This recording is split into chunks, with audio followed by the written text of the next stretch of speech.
Ah, la France, son patrimoine, ses jolies routes et ses champs à perte de vue. Chez nous, on n'a pas de pétrole, mais côté maïs, blé ou betterave, on est servi. Alors on s'est dit, tiens, et si le futur rimait avec agriculture? Résultat, un carburant défiant tous les autres, le moins cher du marché, mais aussi l'un des plus verts, le 85. Recette quasi miracle à partir d'alcool de résidus agricoles avec une pointe de sans-plomb. De quoi séduire un paquet d'automobilistes à l'heure actuelle. Pourtant, ce carburant introduit en France au milieu des années 2000 ne connaît le succès que depuis seulement 3 ans. Une vente sur 2 d'Evoque aujourd'hui se fait en motorisation E85. Depuis 2017, il est en effet possible de convertir légalement un véhicule essence à l'E85. Au vu de l'inflation du carburant, oui, on a beaucoup de demandes. En quelques années, le nombre de pompes a plus que doublé en France. À la fin 2021, on en comptait près de 2700, soit 1 sur 3.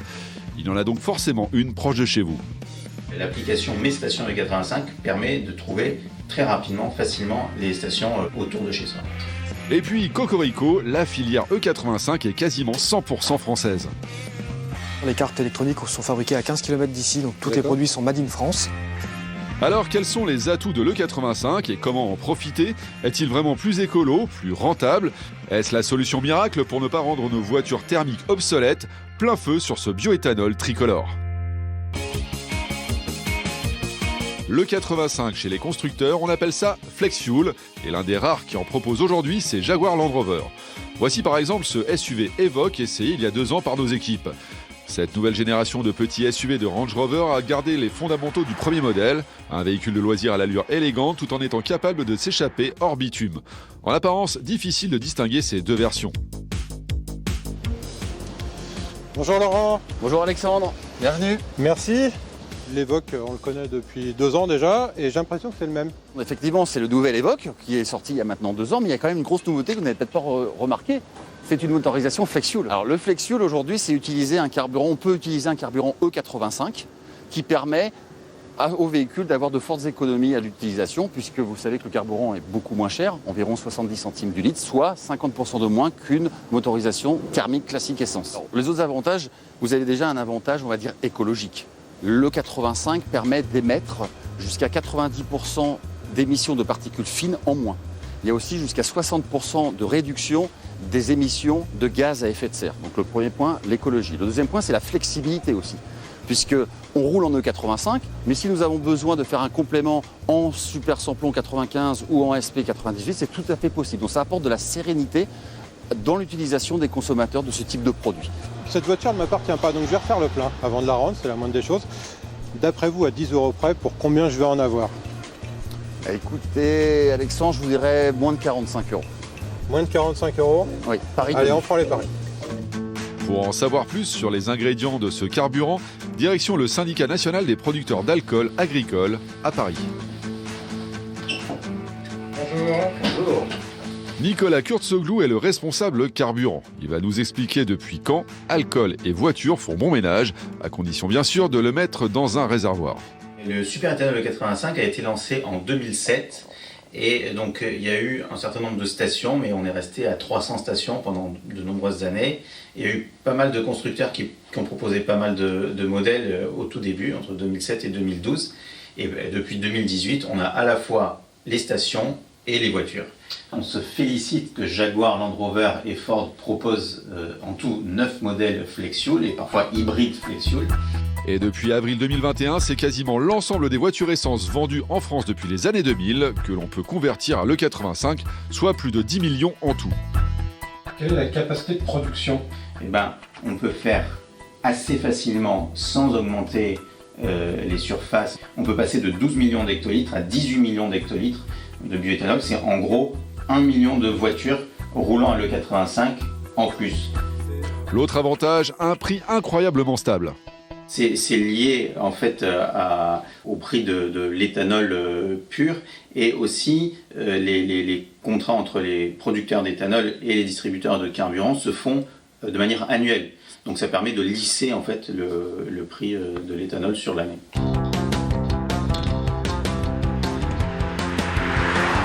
Conduire ce Flex Fuel, ça fait strictement aucune différence par rapport à la version essence. En fait, on a le même niveau sonore, on a la même pêche, La seule différence notable qu'on peut enregistrer, c'est sur la consommation. Elle est légèrement supérieure, je dirais de l'ordre de 20% à peu près. Pour rouler à l'E85, pas besoin de dépenser des dizaines de milliers d'euros dans une voiture neuve. L'autre solution, la seule qui soit homologuée actuellement, c'est la pose d'un boîtier de conversion. Direction FlexFuel, rien à voir avec la mention apposée par les constructeurs automobiles. Il s'agit du nom de la PME de Sébastien Lepolès. Aujourd'hui leader français de cette technologie, il conçoit et fabrique ses boîtiers dans l'Hexagone. Alors ici, on est au centre logistique d'assemblage des boîtiers. Donc vous avez une carte électronique qui est donc fixée sur le support en plastique ici. Donc ensuite, on va injecter par la prise USB ici directement le programme. Et enfin, on va refermer la boîte. Chaque boîtier peut être identifié pour être préparé pour une commande pour un client. Si moi, demain, je veux monter un boîtier, vers qui je me tourne ? Le mieux, c'est vraiment de se rendre sur le site web flexfuel-compagnie.com. Vous allez avoir une map monde avec la totalité des garagistes qui sont habilités. Donc, en un clic, vous allez avoir votre devis. Alors, le prix varie de 780 € jusqu'à 1200, 1500 € en fonction du type de véhicule. Le boîtier lui-même est garanti 5 ans, pièces et main-d'œuvre, dans n'importe quel garage de notre réseau. Concernant le véhicule, à partir du moment où le véhicule est sous garantie constructeur, par exemple, parce qu'on installe également des véhicules neufs, toutes les pièces touchées par l'éthanol sont prises en garantie en cas de dysfonctionnement. Ce que je vous propose, c'est que maintenant, on aille voir comment on monte ce type de boîtier.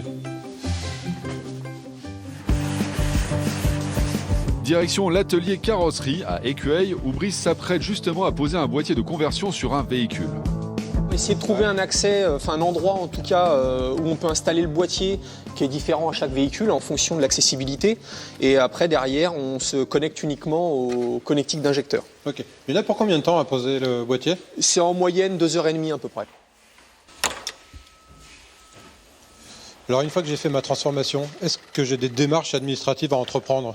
Alors la seule démarche, ça va être la modification des caractéristiques techniques du véhicule pour la passer en bicarburation sur la carte grise. D'accord. Mais tous les documents nécessaires pour cette transformation au niveau de la préfecture va être faite, les documents vous seront donnés directement. Ok, celle-là c'est fait, mais est-ce que ça marche vraiment ?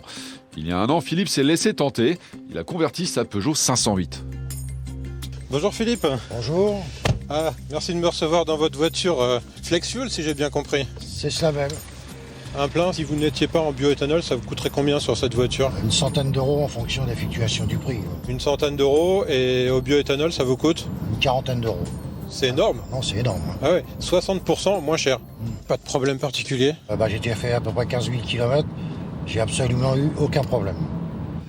Le seul petit bémol qu'on pourrait éventuellement avoir, c'est quand il fait des températures à partir de 5 degrés. Ouais.